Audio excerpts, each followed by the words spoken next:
Welcome to Pallavi TV. తాజాగా విద్యాశాఖపై సమీక్ష నిర్వహించారు సీఎం రేవంత్ రెడ్డి. సమీక్ష నిర్వహించడంతో పాటు కొన్ని కీలక నిర్ణయాలు కూడా తీసుకున్నారు. ఆ నిర్ణయాలకు సంబంధించి దాని ఎఫెక్ట్ ఎట్లా ఉండబోతా ఉంది, ప్రభుత్వ స్కూళ్ళలో ఎట్లా ఉండబోతోంది, ఉపాధ్యాయులపై ఎట్లా ఉండబోతుంది, ఈ అంశాలు మనతో పాటు మాట్లాడడానికి యూటీఎఫ్ అధ్యక్షులు చావ రవి గారు మనతో పాటు ఉన్నారు. సార్ నమస్తే. సార్, సమీక్ష వార్త మీరు చూసే ఉంటారు. ఏంటి సార్, రేషనలైజేషన్ అనేది ప్రధానంగా 2015లో జరిగితే మళ్ళీ ఇప్పుడు రేషనలైజేషన్ చేయబోతున్నారు. 1:17 ఇప్పుడు ప్యూపిల్ టీచర్ రేషియో ఉంది, దాన్ని 1:30 చేయబోతున్నామని చెప్తా ఉన్నారు. ఏంటి సార్ దీనివల్ల నిరుద్యోగులు, ఉద్యోగార్థులు ఎవరైతే ఉన్నారో డిఎస్ఏ కోసం వెయిట్ చేసే వాళ్ళకు నష్టం జరగబోతుందనే ఆందోళన వ్యక్తం అవుతోంది. టెట్ రాసి ఇప్పటి వరకు 12 టెట్లు నిర్వహిస్తే 12 టెట్లు రాసి లక్షల మంది నిరుద్యోగులు ఉన్నారు. ఇప్పుడు ఒకవేళ రేషనలైజేషన్ చేస్తే పోస్టులు మొత్తం పోయి ఇంకా టీచర్లు మిగిలే పరిస్థితి ఉంటుందని చెప్తా ఉన్నారు. సో ఇటీవల ముఖ్యమంత్రి గారు విద్యాశాఖ అధికారులతో సమీక్ష నిర్వహించినట్టు పత్రికల్లో వచ్చింది. ముఖ్యమంత్రి గారు అంత బిజీలో ఉండి కూడా విద్యారంగం పట్ల సమీక్ష నిర్వహించడం శుభపరిణామం, స్వాగతిస్తున్నాం. కానీ అధికారులతో మాత్రమే సమీక్షలు నిర్వహిస్తే ఉపయోగం లేదు. ప్రధాన భాగస్వాములుగా ఉన్నటువంటి ఉపాధ్యాయ సంఘాలతో కూడా సమావేశం ఏర్పాటు చేసి చర్చిస్తే బాగుండేది. గతంలో అధికారంలోకి వచ్చిన తర్వాత 2024 మార్చి 10వ తేదీన సంఘాలతో సమావేశం జరిగినప్పుడు విద్యారంగ సమస్యల మీద విడిగా ఉపాధ్యాయ సంఘాలతో మీటింగ్ పెడతా అన్నారు. 2024 అక్టోబరులో సమావేశం జరిగినప్పుడు, జేఏసీతో సమావేశం జరిగినప్పుడు కూడా ఉపాధ్యాయ సంఘాలతో విడిగా సమావేశం పెడతా అన్నారు. ఉపాధ్యాయ సంఘాలతో సమావేశం అంటే కేవలం ఉపాధ్యాయుల సమస్యల కోసమే కాదు, విద్యారంగ సమస్యలు కూడా చర్చకు వస్తాయి. కానీ వాళ్ళ విద్యారంగం మీద మరి చర్చ పెట్టాల్సి వచ్చినప్పుడు ఉపాధ్యాయ సంఘాలను కూడా కాన్ఫరెన్స్లోకి తీసుకొని చర్చించున్నట్టయితే బాగుండేది. ఆ చర్చ జరగలేదు. కానీ పత్రికలో వచ్చిన వార్తలను బట్టి చూస్తే మరి తెలంగాణ ఎడ్యుకేషన్ పాలసీ రూపొందిస్తున్నాం అన్నారు. తెలంగాణ ఎడ్యుకేషన్ పాలసీ నూతన జాతీయ విద్యా విధానం, కేంద్రం తీసుకొచ్చిన జాతీయ విద్యానికి అనుగుణంగా తీసుకొస్తున్నామని చెప్తున్నారు. మరి మా అభిప్రాయం అయితే కేంద్రం తీసుకొచ్చినటువంటి జాతీయ విద్యా విధానం రాష్ట్రాల హక్కులన్నింటినీ హరించి వేస్తూ ఉంది, ప్రైవేటీకరణని, విద్యా వ్యాపారాన్ని ప్రోత్సహిస్తూ ఉంది. మరి ఈ సందర్భంలో మరి తెలంగాణ రాష్ట్రం కూడా మరి కింద ఉన్నటువంటి విద్యాశాఖలో ఉన్నటువంటి హక్కుల్ని వీటిని హరించే పద్ధతిలో, లేకపోతే ప్రైవేటీకరణ, విద్యా వ్యాపారానికి దారులు తీసే పద్ధతిలో పబ్లిక్ ప్రైవేట్ పార్ట్నర్షిప్ అని ఇంకో పేరని చెప్పేసి అట్లాంటి ఆలోచనలు ఏమైనా చేస్తున్నారా? చేస్తే మాత్రం పేదలకు విద్య దూరం అవుతుంది. ఎందుకంటే ఏవో కొన్ని young India integrated residential schools, లేకపోతే ఇప్పుడున్న గురుకులాలు, వీటి ద్వారా కొద్దిమందికి నాణ్యమైన చదువు అందుద్దేమో కానీ అత్యధికులు చదువుకున్నటువంటి ప్రభుత్వ పాఠశాలలు మూతపడే ప్రమాదం వస్తుంది. మరి ఆ క్రమంలోనే ఇవాళ ముఖ్యమంత్రి గారు రేషనలైజేషన్కి కూడా గ్రీన్ సిగ్నల్ ఇచ్చినట్టుగా పత్రికల్లో చూసాం.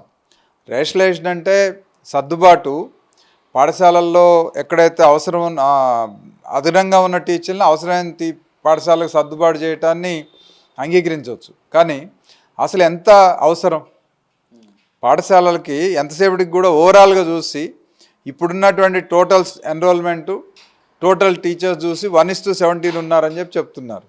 అది 1 విద్యా హక్కు చట్టం, లేదంటే ఎన్ఈపీ చెప్పినట్టుగా 1:30 ఉండాలని చెప్తున్నారు. ఇది అశాస్త్రీయమని మేము అంటున్నాం.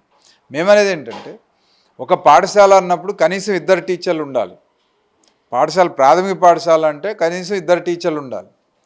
తర్వాత కనీసం 50 మంది పిల్లలు ఉన్నప్పుడు ఆ స్కూల్లో 1 నుంచి 5 తరగతులు, ప్రాథమిక పాఠశాల అంటే 1 నుంచి 5 తరగతులు ఉంటాయి కాబట్టి 5 ఉపాధ్యాయులు ఉండాలి. తరగతికి ఒక టీచర్ ఖచ్చితంగా ఉండాల్సినటువంటి అవసరం ఉంది. అందుకని ఆ విషయాన్ని చూడకుండా 25 జీవో గతంలో కోవిడ్ సందర్భంలో ఎవరితో చర్చించకుండా హడావుడిగా జీవో ఇచ్చారు, జీవో నెంబర్ 25. ఆ జీవోలో ఉన్న నామ్స్ ప్రకారమే ఇటీవల కాలంలో వర్క్ అడ్జస్ట్మెంట్, ఉపాధ్యాయులు సర్దుబాటు చేస్తూ ఉన్నారు.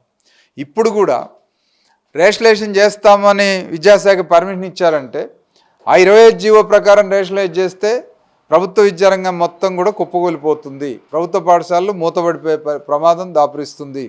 మేమనేదండి, 25 జీవోని సవరించండి ముందు. అది ఉపాధ్యాయ సంఘాలతో, విద్యార్థి సంఘాలతో చర్చించి ఎట్లా ఉంటే బాగుంటుంది అనేది మీరు ఒక పాలసీ తీసుకొని దానికి అనుగుణంగా రేషనలైజేషన్కి నామ్స్ ప్రిపేర్ చేసిన తర్వాత అప్పుడు రేషనలైజ్ చేస్తే ఉపయోగం తప్ప ఇప్పుడున్న 25 జీవో ప్రకారం రేషనలైజ్ చేస్తే మాత్రం ప్రభుత్వ పాఠశాలల మీద ఈ ఉన్న కాస్త నమ్మకం కూడా కోల్పోతారు తల్లిదండ్రులు అనేటువంటిది మాకున్నటువంటి అభిప్రాయం. అందుకని వాళ్ళు ప్రభుత్వం చేసేటువంటి పని రేషనలైజ్ చేయడం ద్వారా 1:17ని 1:30 తీసుకురావాలని అంటే ఆ 1:30 రావడం కోసం ప్రయత్నం చేస్తే ఏమైంది? ఇప్పుడున్నటువంటి టీచర్ పోస్టులు ఇవాళన్న స్ట్రెంత్ ప్రకారం చూసుకున్నప్పుడు ఇవాళ దాదాపు 20,000 పోస్టులు ఖాళీగా ఉన్నాయి. ఖాళీగా ఉన్న 20,000 పోస్టుల్లో దాదాపు 10-12,000 పోస్టులు ఇప్పుడు సర్ప్లస్ తేలుతాయి. అంటే ఖాళీ ఉన్న పోస్టులు పోతాయి. ఖాళీ ఉన్న పోస్టులు ఇక నింపే అవకాశమే రాదు, అది నింపే అవసరమే రాదు. ఉన్న పోస్టులే కొన్ని జిల్లాల్లో అయితే అసలు ఉన్న టీచర్లు అదనంగా తేలుతారు, కొన్ని జిల్లాల్లోనేమో ఇప్పుడు పనిచేస్తున్న టీచర్లు అదనంగా తేలుతారు, కొన్ని జిల్లాల్లో ఉంటే కొద్ది గొప్ప ఖాళీలు ఉండొచ్చు తప్ప నామినల్గానే ఉంటాయి. కానీ మీ ప్రభుత్వం చేయాల్సిన పని ఏంటంటే ఉన్న టీచర్ పోస్టులు ఒక్క పోస్టుని కూడా రద్దు చేయకుండా ఇప్పుడు ఉన్నటువంటి ఖాళీలన్నీ భర్తీ చేసి ఆ పోస్టుల్ని పాఠశాలల్లో కనీసం 2 టీచర్లు ప్రతి ప్రాథమిక పాఠశాలలో ఉండేట్టు, 50 మంది దాటిన చోట 5 టీచర్లు, సబ్జెక్ట్ కో టీచరు, క్లాస్ కో టీచర్ ఉండేట్టుగా చూసి ఆ రకంగా ఎస్టాబ్లిష్ చేసిన తర్వాత అక్కడ తల్లిదండ్రుల్లో విశ్వాసం కల్పించగలిగితే పాఠశాలకు వస్తారు. అది లేకుండా ప్రభుత్వ పాఠశాలని గాలికి వదిలేసి ప్రైవేట్ విద్యా వ్యాపారాన్ని ప్రోత్సహించే చర్యలు తీసుకుంటే రేషనలైజేషను ఏటేటా రేషనలైజ్ చేయాల్సి వస్తుంది, ఏటేటా పాఠశాలలు మూతపడిపోతుంది. ఎందుకంటే ఈ సంవత్సరం చూసాం మనం 1441 పాఠశాలల్లో 0 ఎన్రోల్మెంటు, వాటిని మూసేస్తూ ఉన్నారు. ఇంకో 600 స్కూల్స్లో టీచర్లు ఉన్నారు, పిల్లలు లేరు, అవి కూడా 0 ఎన్రోల్మెంట్. ఆ స్కూల్స్లో కూడా ఆ టీచర్ని వేరే చోట డెప్యుటేషన్ తోటి వర్క్ అడ్జస్ట్మెంట్తో పని చేపిస్తారు. ఇట్లా మూసుకుంటూ పోతూ ఉంటే ప్రభుత్వ పాఠశాలన్నీ కూడా మూతపడి ఒకప్పుడు ఉండేవాటాన్ని పూర్వవైభవం గురించి చెప్పుకోవాల్సినటువంటి పరిస్థితి కూడా చరిత్ర కాలగర్భంలో కలిసిపోయిన పరిస్థితి వస్తుంది. అందుకని రేషనలైజేషన్ చేసే ముందు ఉపాధ్యాయ సంఘాలతో చర్చించి ఉపాధ్యాయ సంఘాల సలహాలు తీసుకొని రేషనలైజేషన్ చేసిన దానివల్ల ప్రభుత్వ పాఠశాలల్లో నాణ్యమైన విద్యకు అవకాశాలను పెరగాలి, అట్లాగే నిరుద్యోగులకు ఉద్యోగ అవకాశాలు కూడా పెరగాలి. అంతేగాని ఒక పక్క నిరుద్యోగులు ఉద్యోగ అవకాశాలను కుదించేసి ఉన్న ఉపాధ్యాయ పోస్టుల్ని రద్దు చేసి ప్రభుత్వ పాఠశాలలో నాణ్యమైన విద్య అందకుండా చేస్తే మాత్రం ప్రభుత్వం బదనామీ అవుతుంది, నష్టం జరుగుతుంది అనేటువంటి విషయాన్ని ప్రభుత్వం దృష్టికి తీసుకొస్తా ఉన్నాం. మరొక నిర్ణయం కూడా ముఖ్యమంత్రి సమీక్షలో వచ్చినట్టుగా పత్రికల్లో చూసాం. ఇప్పుడు మిడ్ డే మీల్స్ అనేది రాష్ట్ర వ్యాప్తంగా సెల్ఫ్ హెల్ప్ గ్రూప్స్ ద్వారా, స్వయం సహాయక సంఘాల ద్వారా, లేకపోతే అమ్మ ఆదర్శ పాఠశాల కమిటీల ద్వారా నడుస్తూ ఉంది. దీంట్లో ఇప్పుడు కొత్తగా కొన్ని హైదరాబాద్ సిటీలో లేకపోతే సంగారెడ్డి ఈ ప్రాంతాల్లో మాన్సాస్ ట్రస్టు లేకపోతే అక్షయ పాత్ర ఫౌండేషన్ వీళ్ళు నడుపుతూ ఉన్నారు. ఇప్పుడు ముఖ్యమంత్రి గారి కాన్స్టిట్యున్సీ కొడంగల్లో కూడా అక్షయ పాత్ర వాళ్ళు ఏదో ప్రయోగాత్మకంగా బ్రేక్ఫాస్ట్ లంచ్ అరేంజ్ చేస్తున్నారని చెప్పి రాష్ట్ర వ్యాప్తంగా కూడా అక్షయ పాత్ర వాళ్ళకి అప్పచెప్పాలని చెప్పేసి వాళ్ళు కూడా మాకు కిచెన్ ఏర్పాట్లకి భూమి ఆర్థిక సాయం చేస్తే మేము నిర్వహిస్తామని చెప్పేసి చెప్పినట్టుగా పత్రికల్లో చూసాం. ఇది కూడా చాలా ప్రమాదకరంగా మాకు కనిపిస్తూ ఉంది. ఎందుకంటే ఇవాళ 46,000 మంది మిడ్ డే మీల్ మీద వర్కర్స్ ఉన్నారు. మిడ్ డే మీల్ వర్కర్స్, మధ్యాహ్న భోజన వంట చేసేటువంటి కార్మికులు 46,000 మంది వాళ్ళ పొట్టగొట్టినట్టు అవుతుంది ఒకటి. రెండోది, ఆ భోజనం లోకల్ టేస్ట్ కావాలి తప్ప సెంట్రలైజ్డ్గా ఒక దగ్గర నుండి పంపిస్తే పిల్లలు తినరు. ఏ ఊరిలో వాళ్ళు ఆ ఊరిలో అక్కడ లోకల్గా వాళ్ళు తినేటువంటి అభిరుచులకు అనుగుణంగా వంట చేసి పెడితే తినటం ఈజీగా ఉంటుంది. ఎందుకంటే ప్రాక్టికల్గా అబ్జర్వ్ చేసాం. అక్షయ పాత్ర వాళ్ళు భోజనం తీసుకొస్తే వాళ్ళు నాన్ వెజ్ అంటే ఎగ్ పెట్టరు, తర్వాత ఉల్లిపాయ, వెల్లుల్లి, ఉల్లి వాడరు, తర్వాత అందులో ఇంకా ఉప్పు కారాలు ఇవన్నీ కూడా పిల్లలకి ఆ లోకల్గా తినేటువంటి విధంగా ఉండవు. ఇంకోటి కూడా ఏంటంటే ఇవి పొద్దున్నే 8-9 లోపే వాళ్ళు తీసుకొచ్చి పెడతారు. 12:30-1 గంట అప్పుడు భోజనాలు తినే టైంకి చల్లబడిపోతుంది. అందుకని తినలేక పిల్లలంతా పారేస్తూ ఉన్నారు. ఇట్లా పెట్టినట్టు ఉంటుంది గవర్నమెంట్, కానీ వాళ్ళు పిల్లలకు అది ఉపయోగం కావటం లేదు. సో ఇట్లా చూసినప్పుడు వాళ్ళకంటే కూడా ఇప్పుడున్నటువంటి మిడ్ డే మీల్ స్కీమ్ని, మిడ్ డే మీల్ వర్కర్స్నే మరింత పకడ్బందీగా పథకం అమలు జరిగేట్టు చూడాలి తప్ప అక్షయ పాత్రకో లేకపోతే ఇంకొక కార్పొరేట్ ఏజెన్సీకో ఇచ్చేసి వాళ్ళ ద్వారా నిర్వహిస్తామంటే అది నథింగ్ బట్ ప్రైవేటైజేషన్గానే మేము భావించాల్సి ఉంటుంది. అందుకని ఇది కూడా ఈ నిర్ణయం కూడా సరైనది కాదు.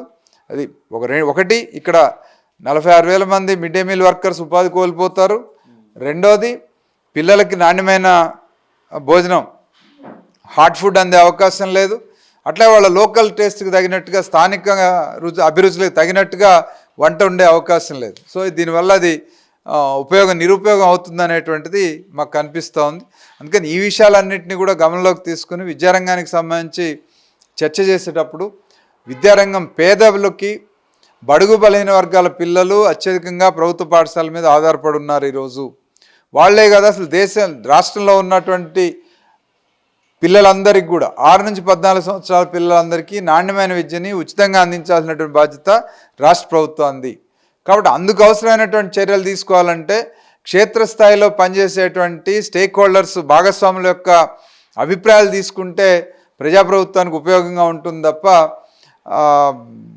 ఎన్జిఓల సాయం తీసుకొని ఎన్జిఓలతో మాట్లాడి వాళ్ళు చెప్పినట్టుగా చేద్దామనుకుంటే మాత్రం ఇది ప్రైవేటీకరణ వైపే పోతుంది తప్ప ప్రజలకు ఉపయోగం కాదు అనేటువంటిది టీఎస్యూటెఫ్గా మేము అభిప్రాయపడుతున్నాం.